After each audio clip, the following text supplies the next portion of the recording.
Most people have no idea just how powerful the government is.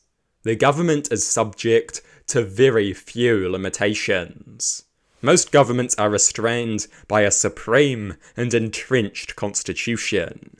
The New Zealand government is subject to no such restraint. The Bill of Rights Act is nothing more than a suggestion. The government can stomp on it with ease. You have no rights, that is the truth, and that needs to change. We need a supreme and entrenched constitution enforced by the Supreme Court.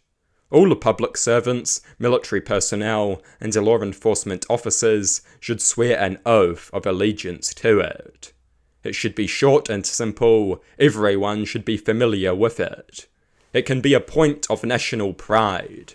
At present, the government has a truly terrifying amount of power. To provide an example, if the New Zealand government wanted to, they could have every person who wears a yellow t-shirt publicly tortured and executed. In most countries, the government cannot do this. The Constitution would make it impossible. Protection from cruel and unusual punishment, the right to freedom of speech. Most constitutions provide rights and protections that prevent authoritarian governance. I know I constantly speak about this issue. I have many videos arguing for a proper constitution. I will never stop speaking about this issue. It is an issue that is of enormous importance. And aside from Geoffrey Palmer, no prominent political figure seems to have any interest in it.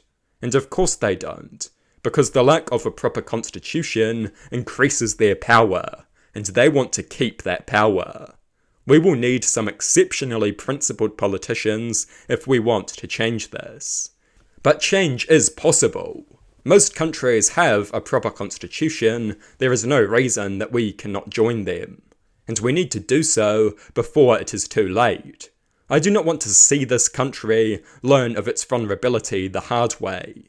I do not want to see this nation's people brutalized by a cruel regime. This may sound like nonsensical fearmongering, yet this is what has happened in countless other countries. We are not unique, we are not exceptional. If brutal authoritarianism can emerge elsewhere, it can emerge here.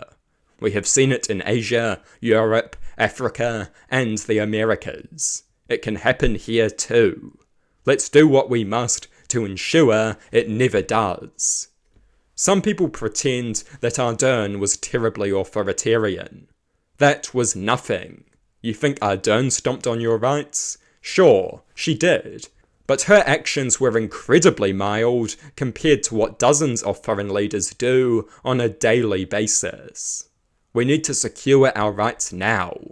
This has to be a top policy priority. A supreme and entrenched constitution that provides freedom of speech, freedom of religion, the right to protest, the right to unionize, the right to a fair trial, protection from cruel and unusual punishment, protection from unreasonable search and seizure, and guaranteed free and fair elections once every 3 years. That is what we need, a proper limit on the massive power of the state.